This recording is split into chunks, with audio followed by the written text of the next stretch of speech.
انہیں کرسی دی جاتی ہے جو گجرات جلا کر آتے ہیں، افسوس مگر آتنک کے ہر الزام میرے سر آتے ہیں۔ استقبال ہے ناظرین آپ سبھی کا یار مشاعرہ میڈیا میں آپ کے ساتھ محمد ارشاد۔ آئیے دوستو سنیں گے عمران پرتاپ گڑھی کی ایک نظم۔ اس سے پہلے بتا دوں، بھارت میں صرف مسلمانوں کے گھروں کو ڈھایا جا رہا ہے، سبھی الپ سنکھیکوں کے گھروں کو نہیں، اور یہ کام بی جے پی کر رہی ہے۔ یہی بات بولنے میں کانگریس کو کیا دقت ہے؟ سشانت سنگھ بالی ووڈ ابھینیتا۔ آئیے سنتے ہیں نظم۔ تو آپ سے گزارش ہے ویڈیو کو لائک کیجیے اور چینل کو ضرور سبسکرائب کیجیے۔ انہیں کرسی دی جاتی ہے جو گجرات جلا کر آتے ہیں، افسوس مگر آتنک کے ہر الزام میرے سر آتے ہیں۔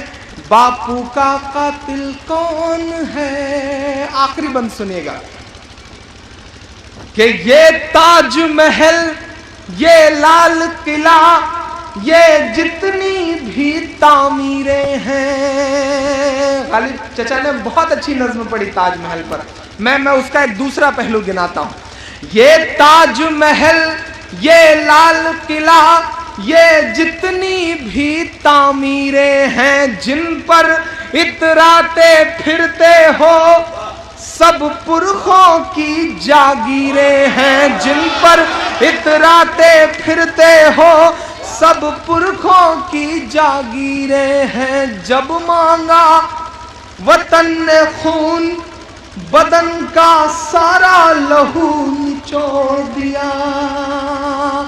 جب مانگا وطن نے خون، بدن کا سارا لہو نچوڑ دیا۔ جب مانگا وطن نے خون، بدن کا سارا لہو نچوڑ دیا۔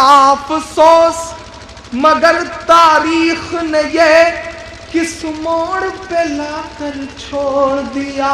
افسوس مگر تاریخ نے یہ کس موڑ پہ لا کر چھوڑ دیا۔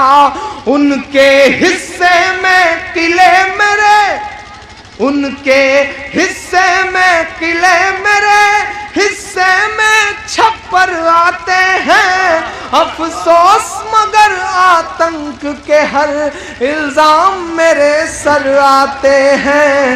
باپو کا قاتل آئیے دوستو نظم سننے کے بعد بہشتی زیور سے کچھ باتیں سنتے ہیں۔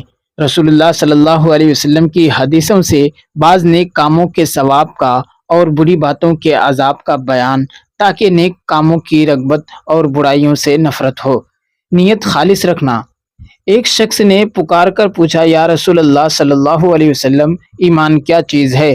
آپ نے فرمایا کہ نیت کو خالص رکھنا، مطلب یہ ہے کہ کام کرے خدا کے واسطے کرے۔ فرمایا رسول اللہ صلی اللہ علیہ وسلم نے کہ سارے کام نیت کے ساتھ ہیں، فائدہ یہ کہ اچھی نیت ہو تو نیک کام پر ثواب ملتا ہے، ورنہ نہیں ملتا۔ سناوے اور دکھاوے کے واسطے کوئی کام کرنا، فرمایا رسول اللہ صلی اللہ علیہ وسلم نے، جو شخص سنانے کے واسطے کوئی کام کرے اللہ تعالیٰ قیامت میں اس کے عیب سنوائیں گے، اور جو شخص دکھلانے کے واسطے کوئی کام کرے اللہ تعالیٰ قیامت میں اس کے عیب دکھلائیں گے۔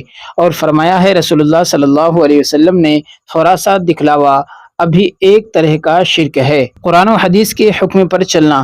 فرمایا رسول اللہ صلی اللہ علیہ وسلم نے، جس وقت میری امت میں دین کا بگاڑ پڑ جائے، اس وقت جو شخص میرے طریقے کو تھامے رہے اس کو 100 شہیدوں کے برابر ثواب ملے گا۔ اور فرمایا رسول اللہ صلی اللہ علیہ وسلم نے کہ میں تم لوگوں میں ایسی چیز چھوڑے جاتا ہوں کہ اگر تم اس کو تھامے رہو گے تو کبھی نہ بھٹکو گے۔ ایک تو اللہ کی کتاب یعنی قرآن، دوسری نبی صلی اللہ علیہ وسلم کی سنت یعنی حدیث۔ نیک کام کی راہ نکالنا یا بری بات کی بنیاد ڈالنا۔ فرمایا رسول اللہ صلی اللہ علیہ وسلم نے، جو شخص نیک راہ نکالے پھر اور لوگ اس راہ پر چلیں تو اس شخص کو خود اس کا ثواب بھی ملے گا، اور جتنوں نے اس کی پیروی کی ہے ان سب کے برابر بھی اس کو ثواب ملے گا، اور ان کے ثواب میں بھی کمی نہ ہوگی۔ اور جو شخص بری راہ نکالے گا پھر اور لوگ اس پر چلیں گے تو اس شخص کو خود اس کا بھی گناہ ملے گا، اور جتنوں نے اس کی پیروی کی ہے ان سب کے برابر بھی اس کو گناہ ہوگا، اور ان کے گناہ میں بھی کمی نہ ہوگی۔ فائدہ، مثلا کسی نے اپنی اولاد کی شادی میں رسمیں موقوف کر دی یا کسی بیوہ نے نکاح کر لیا اور اس کی دیکھا دیکھی اوروں کو بھی ہمت ہوئی تو اس شروع کرنے والی کو ہمیشہ ثواب ہوا کرے گا۔